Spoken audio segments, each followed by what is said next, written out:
conexión perfecta. Vale, por tanto, esto hay que llenarlo de agua, ¿vale?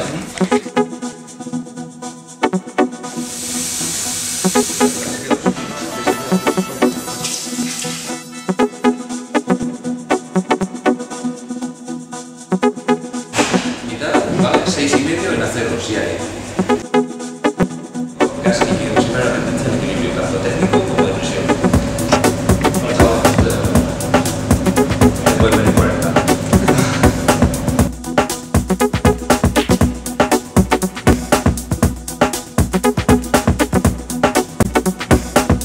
Las gelatinas y que tenga textura de salsa posible con las propias gelatinas de la retina.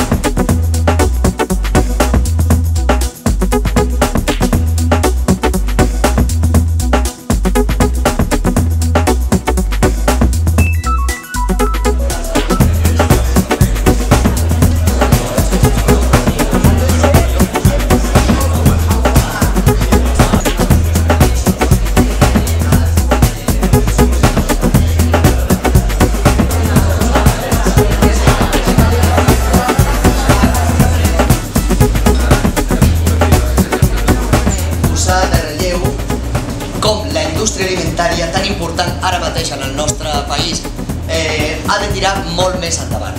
I per tant doncs, és una satisfacció poder parlar de les xifres d'un sector dinàmic que ens ha d'ajudar a sortir d'aquesta situació que tenim econòmica en el país i per suposat a la nostra ciutat.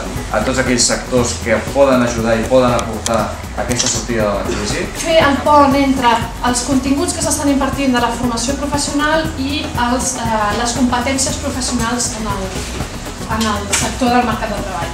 I què entenem per indústries alimentàries? Nosaltres ens ensenyem únicament en aquella activitat centrada en l'elaboració, la transformació, en la preparació i l'envasat de productes alimentaris. Per tant, podem dir que és aquelles activitats que estableixen el pont entre tot l'àmbit més primari, sector agrícola, amb el terciari. Competències transversals, ha de ser força polivalent. És un producte de primeríssima línia a nivell alimentari.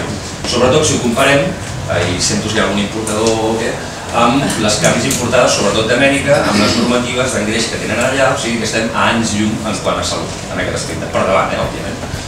Una altra cosa curiosa, a més, en producció biològica, en el qual Catalunya té bastanta producció ecològica, el moll de l'os, que és un producte que mai de la vida menjaria, perquè, ostres, precisament a la mèdula, en aquest lloc és on podem tenir problemes, en aquest cas podem estar ben tranquils perquè directament la normativa d'engreix biològic fa que no es puguin utilitzar ni hormones ni medicaments que afectin d'alguna manera. Fer un anàlisi acurat de quina és l'optimització en matèries de cada una de les indústries primeres. Exteriorment, per tant, els coneixements histològics també serien adequats en tal cas i que també estan dintre del procés formatiu, no?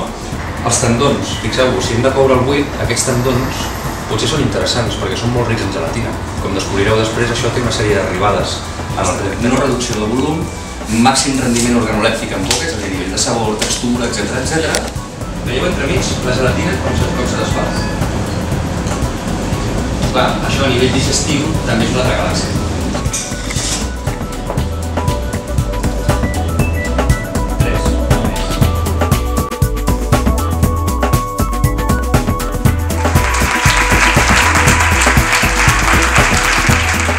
Ens ha il·lustrat molt clarament des d'una classe magistral sobre el potencial que té el sector i la complexitat.